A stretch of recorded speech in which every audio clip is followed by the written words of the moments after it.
Hey guys, Liz Merrick here. Let's go ahead and get started making our awesome hanging Christmas ornament cake. We're going to take our ball pan, the same one that we used to bake our cake. This one here is a 6-inch round.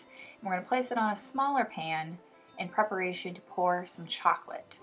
I'm just going to put down a little piece of plastic saran wrap just to kind of make the chocolate unmolding process go a little bit easier.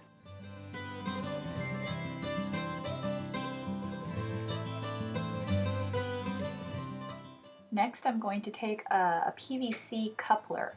This is a 1/2 inch size. You can get this just at the hardware store. And what this does is this attaches two pieces of PVC together. And I just went ahead and give it a good wash and just place that in the bottom of the pan. Center it as best as possible. And I'm going to go ahead and level my pan so that my chocolate is as even as possible on all sides. I went ahead and melted, probably about 2 cups of just regular Ghirardelli chocolate chips. And I'm just pouring that into the pan.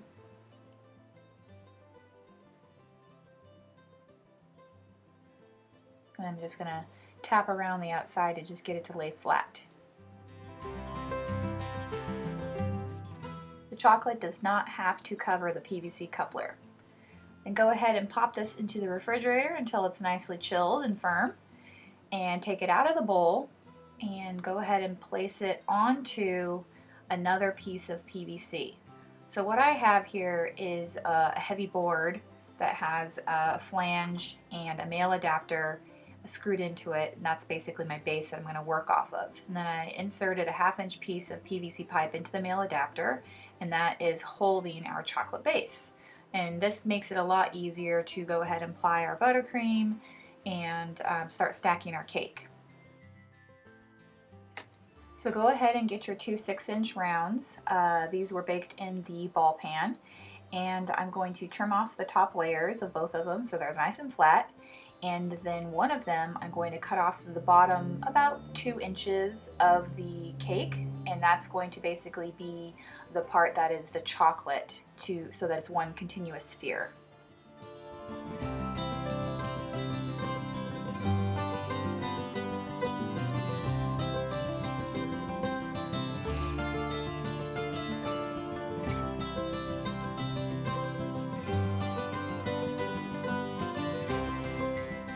So the first half that we have the bottom cut off of, just going to thread that over the PVC and match it up with the chocolate so that it's seamless. Got the buttercream on there to glue it all together. And then we're going to place another layer of buttercream.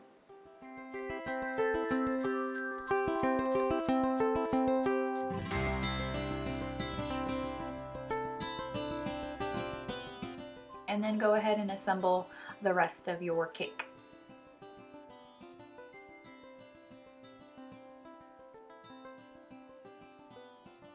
After you've got all of the layers all stacked up nicely, you can cut off your extra PVC using your PVC cutters. And we're going to go ahead and put on a nice thick layer of delicious buttercream all over this guy and give it a quick crumb coat before we put it into the fridge.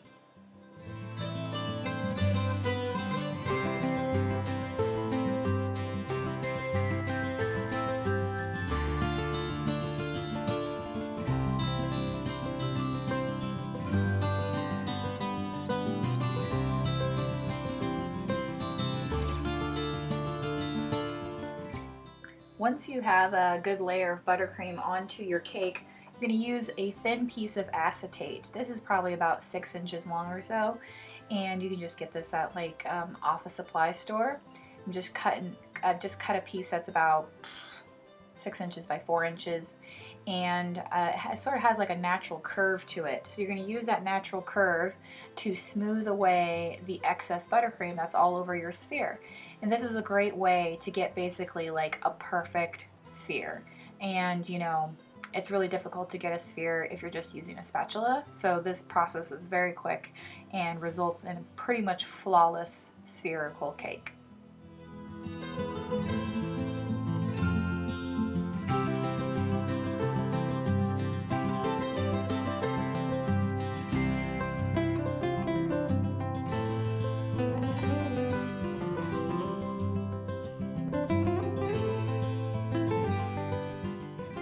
Once you have your cake as smooth and beautiful as possible, we're going to pop this back in the refrigerator, probably about overnight if you can, so that it's totally chilled.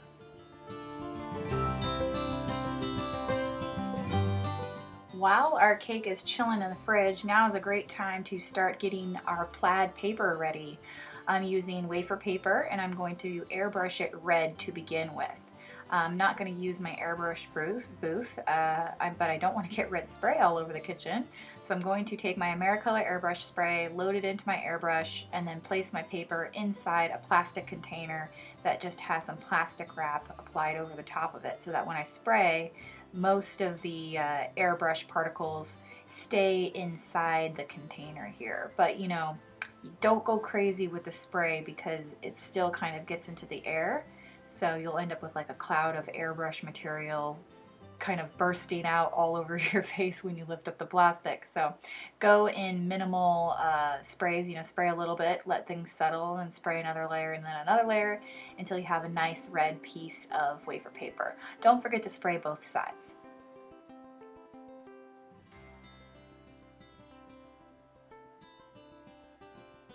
Once your wafer paper is all dry, we're going to go ahead and take some tape. This is a painter's tape, so it's got a low tack. It's made to sort of peel off fairly easily. I'm using a pretty wide strip, but you could use thinner strips, of course, if you wanted a different pattern of plaid.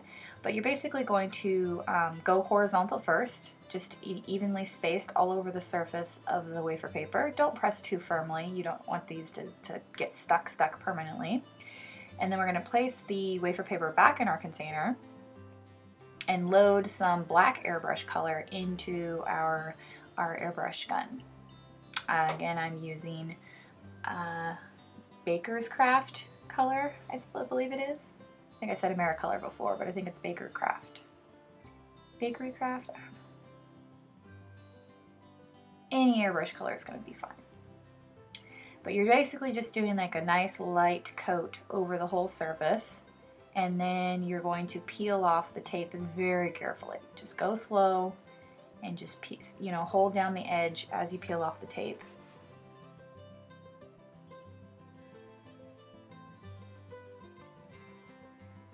And once you have all of the tape peeled off in one direction, you're going to reapply some tape going the opposite direction and basically repeat the process of spraying another light coat of the black airbrush over the top. And this creates the plaid pattern. And it's pretty much as simple as that. You could add more lines if you wanted to. You could layer different colors. But basically this is the process of creating plaid on wafer paper. Pretty cool, huh?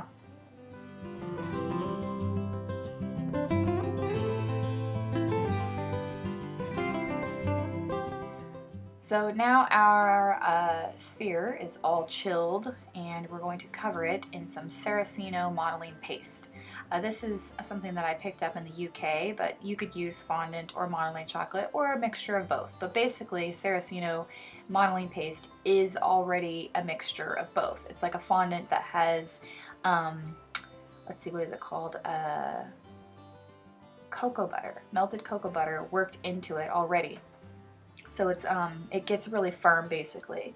And so it's really nice for doing something like this where you want the fondant to basically be part of the structure and hold its shape while you're using it.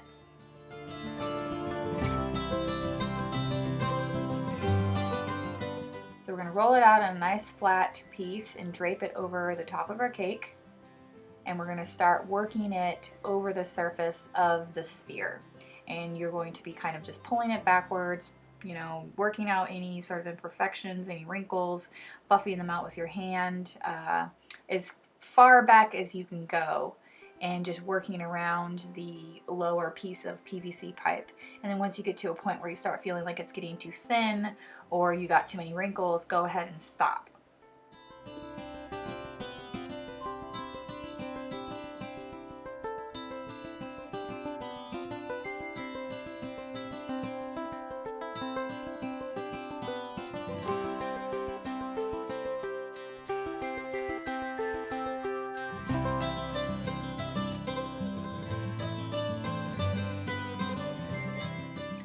Once you're to a point where you are basically happy with the smoothness of the fondant, you can take an X-Acto blade and just cut off the excess amount of fondant, but don't cut it all off, just kind of the excess part that's sort of hanging down.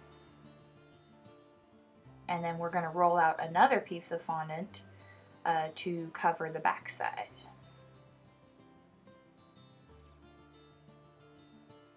I've cut a slit in the very bottom of this fondant to just go around the PVC pipe.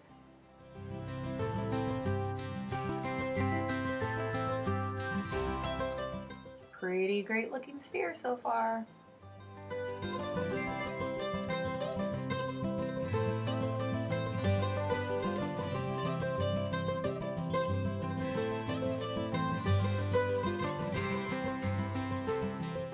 So I'm just going to dust a little bit of the surface with some cornstarch. Just make sure that it's not super sticky, because we're going to apply another piece of the fondant over the top, and we don't want the new piece of fondant sticking to our old fondant, because we're basically going to be paneling this.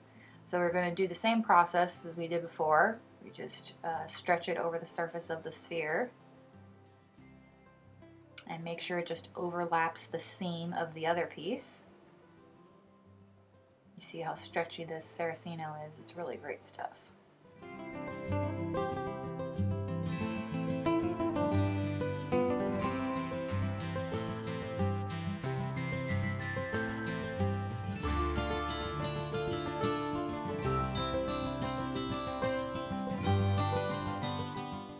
So once you get the fondant placed where you want, you're going to take your X-Acto blade and cut through both pieces of fondant.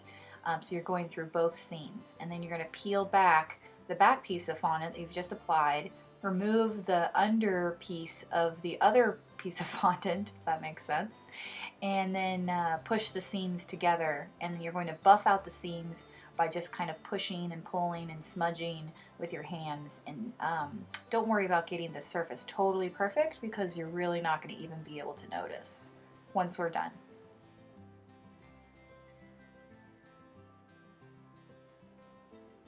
And there we have our finished sphere. Looks pretty great, huh? Okay, so let's put together a structure. I'm just going to start out with putting a piece of plastic wrap over the top of the cake so I don't get any fingerprints on it. I'm going to pull it off of the base and take out that little piece of PVC. We don't need that anymore. And I'm just going to set this cake on top of a piece of foam so that it doesn't get indented or flattened at all. This is just a flower forming piece of foam. I'm going to take my 8-inch piece of threaded rod and go ahead and screw on a little 1/4-inch nut onto one end, and then take our washer and use it as a template to just cut out a little piece of the fondant. Remember, this is chocolate side up, so this is basically the bottom of the cake. And that way the washer just fits snug there right inside. I've threaded the washer over the piece of threaded rod up against the nut and down into the cake. And then I'm going to just take another piece of fondant and just cover up that piece of hardware so you won't even notice it. Now when we flip the cake over, you can screw on the eye bolt, and that basically supports the whole structure. And it seems like, you know, this is kind of dangerous, or that, you know, the cake might fall apart, but because we have the chocolate in there, we have the chilled buttercream, we have the chilled cake, we have the Saraceno modeling chocolate, half fondant, this is actually a very, very sturdy, very firm cake, so no worries. And then that just hangs right there on the banana stand. So I got this banana stand at the grocery store, but you know, you can order one on Amazon, I'm sure. So now let's go ahead and start making our pattern. This is a diamond cutter. You can get them at, you know, in sets or whatever, but basically I'm just going to make an impression on the surface of the fondant. Just going to pad the back of my cake here with that same piece of foam so it doesn't bump into the back of the stand. And I'm going to start out with the top diamond, just impressing, lightly rocking back and forth to make a little mark. This is basically a guide, because this is supposed to be like carved wood. So top, bottom, side, side. Drop your cutter. There we go. So now I'm going to use the chisel end sugar shaper. You can use the large one, the small one, whichever one you prefer. You could use a spoon, you could use a knife, whatever you prefer, but I really like this particular sugar shaper for doing this because basically what you're going to be doing is pressing in around all of the edges to make a carved wood look. It looks like somebody has gone in with a chisel and chipped away the surface of the fondant to reveal this, star shape.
Once you have things looking pretty good and roughed up like they're chiseled wood, you can take your cutter and go ahead and add a couple extra little marks around the outer edges of our poinsettia. Just give it a little bit to extend the pattern a little bit more around the surface. This ends up looking almost like a quilt.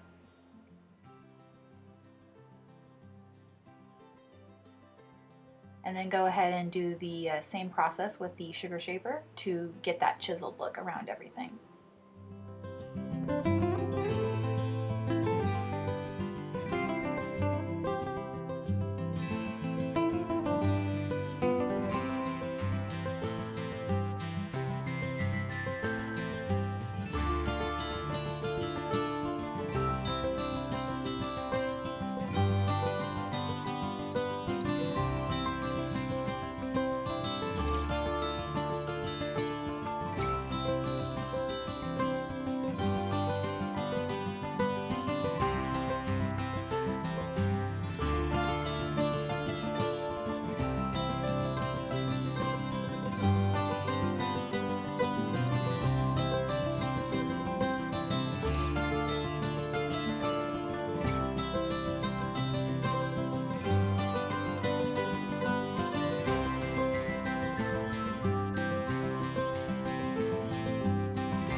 I'm also going to be using a large size piping tip to add 3 little circles in between the diamonds that we've created on the outer edges to mimic sort of like a holly shape. So we're just going to do 3 and 3 in each blank area.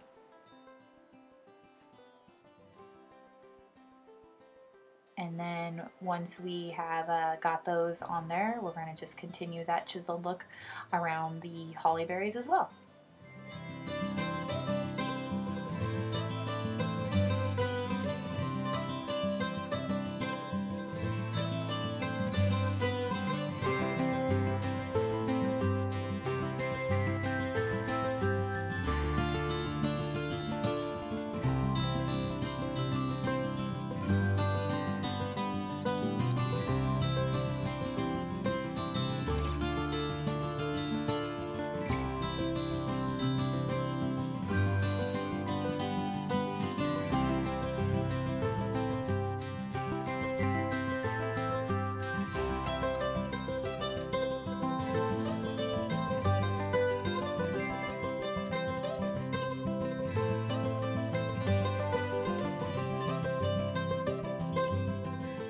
So now we're going to apply our first layer of paint. This is Ivory Food Color, Americolor Gel, watered down with a little bit of Everclear. And I'm just going to paint this into every crevice that we have made. And what this is going to do is enhance the look of the fondant into looking more like chiseled wood. It's going to color it because we're going to basically wipe this all over the surface of the cake to give it sort of a woody ivory color. But some of this paint is just going to settle deep into the cracks and sort of look like it has been stained with a little bit of color, just like you would on a real ornament.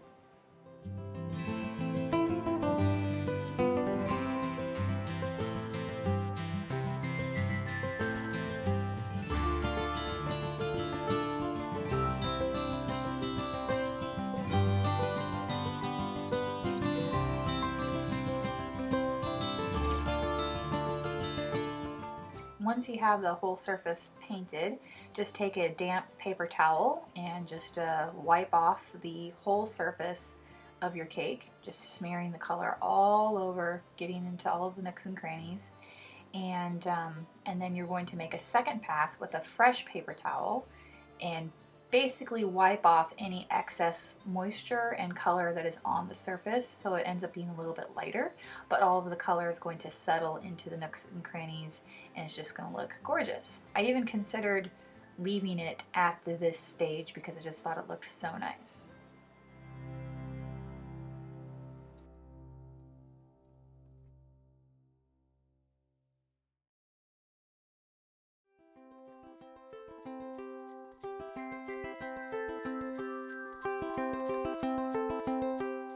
So to add our color, I am using Angela Nino from the Painted Box, her watercolor recipe, which is Everclear with some food color mixed into it to make a beautiful, nice clean color like this. And I'm using some poppy red for the red. And it's watered down fairly a lot because I don't want it to be too dark. Because what I'm going to do is I'm going to build up every other leaf so that some of them are darker than others.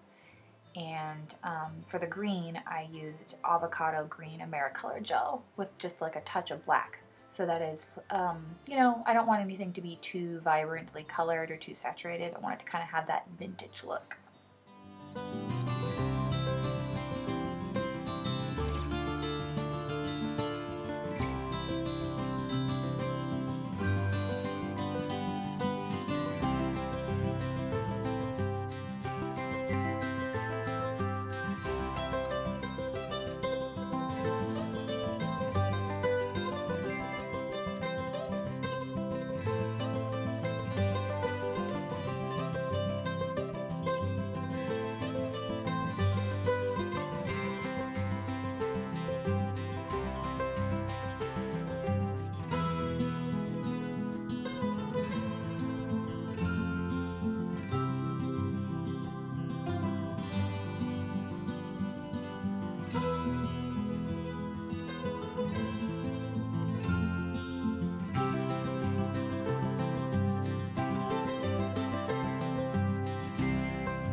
Once I have everything painted, I'm going to take just a damp paper towel with a little bit of the white food color and just sort of lightly brush that over the surface. This just kind of breaks up the solidness of the color and just sort of makes it look a little bit more worn.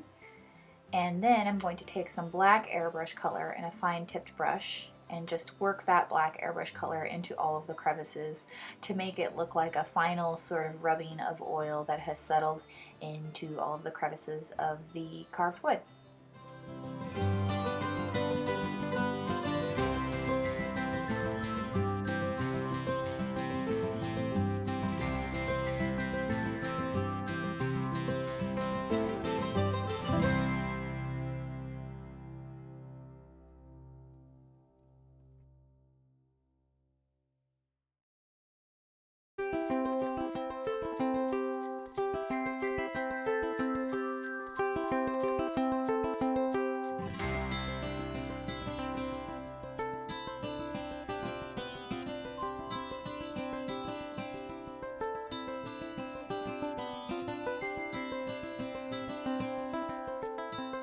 So basically that is it, and our cake is now finished, looking great. All we have to do now is assemble our flowers. And to do that, we're going to color some gum paste with some Pro Gel bright red poppy food coloring. And the reason I like the Pro Gel is because you can add just a small amount of food coloring to the gum paste and it dyes it pretty intensely without making it sticky or anything.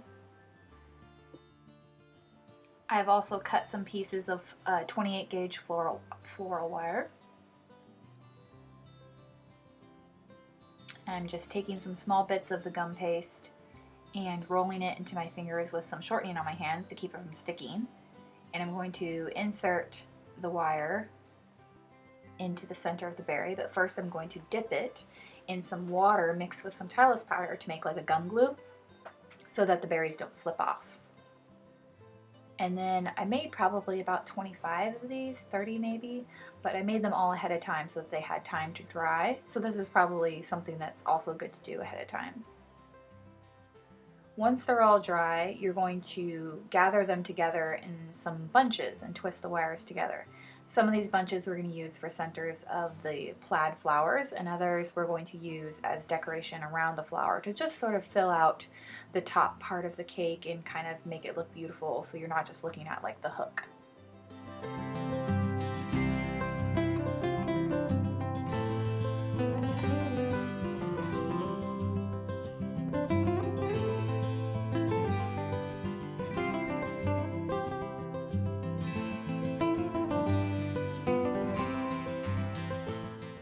Once you have your bunches made, go ahead and set them aside and let's start cutting our leaves for our flowers.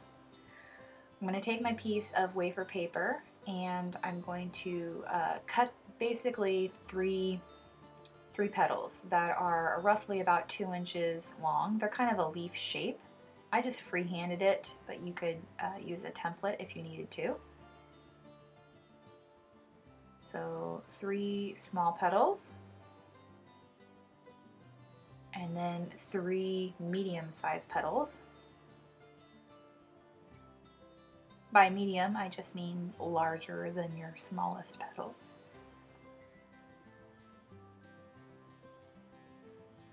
And then lastly, 5 large petals.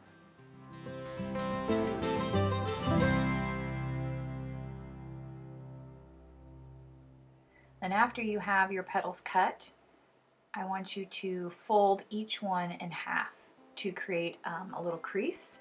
But before you fold it, what you want to do is take a little piece of like a little spray bottle, like a fine mister, and kind of spray on top of them so that they don't crack. Or you could use an airbrush to just mist them lightly, but yeah, you just want to get them. Don't use a paintbrush because that'll wrinkle them. Something that's just a fine mist, just one spray. And then we're going to glue on some floral wire. And you could use, like gum glue or something like that, but nobody's going to be eating this flower, so I just went ahead and used a glue gun. It's non-toxic, it's barely anything, so I just went ahead and made a call and just thought, it's fine.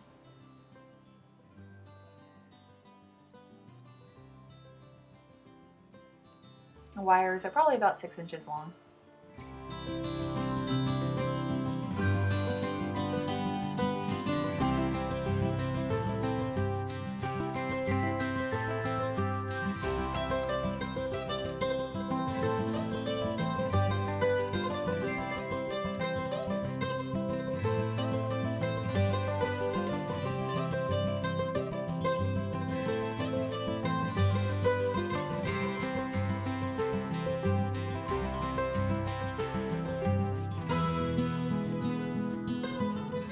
So go ahead and start applying your first petals, which are the smallest ones.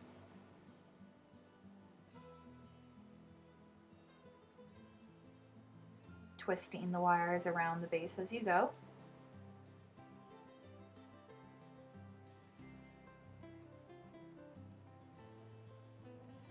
And then when you add the second layer of petals, you're basically going to place them in between the other 2 petals. So Kind of space them out evenly, and then in every gap you're going to place one of the medium-sized petals.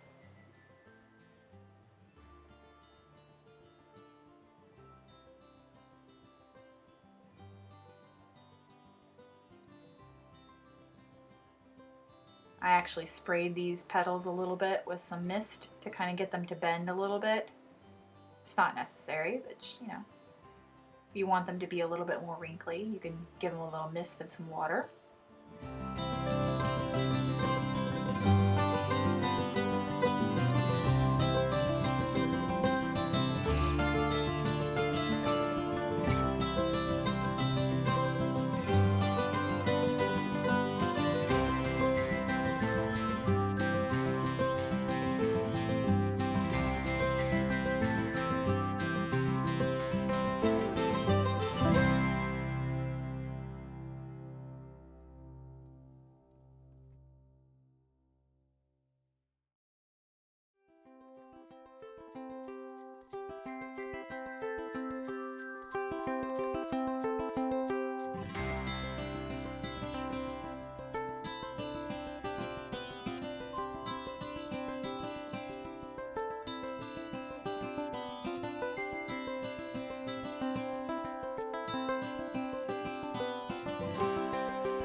Once all the large petals are on there, you can give the tips of the petals a little bit of a pinch to kind of make them pointed, and twist up your wires, and then we're going to take a piece of floral tape and give it a stretch to activate the stickiness and wrap that around the base of our wire. Remember, you never stick wires directly into a cake. You always insert them into a straw. Place your straw in the top of the cake and trim off any excess that might be sticking out the top, and then we can go ahead and place our flower into the straw. And that way, none of the moisture from the cake will activate with the wires. You won't get any rust, you won't get any like buddy accidentally poking themselves in the mouth. It's not appetizing. And then you can make another little wafer paper flower if you wanted to.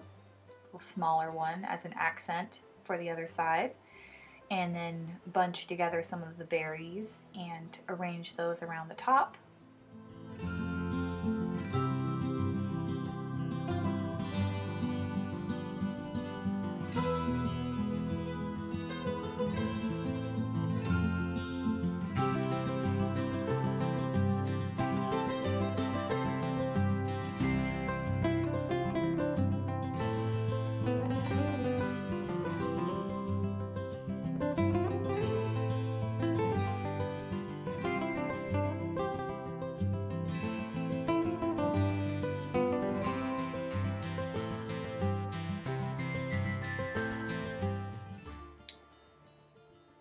And there you have it, guys. Our finished hanging Christmas ornament cake that is 99% edible. Hopefully you guys really enjoyed this and you see the potential for other cakes that you can create like this. You know, you could do planets, you could do Star Wars, all kinds of really cool stuff. And with pretty simple, easy to find tools. I'm Liz Merrick. Thank you guys so much for watching. We'll see you next time.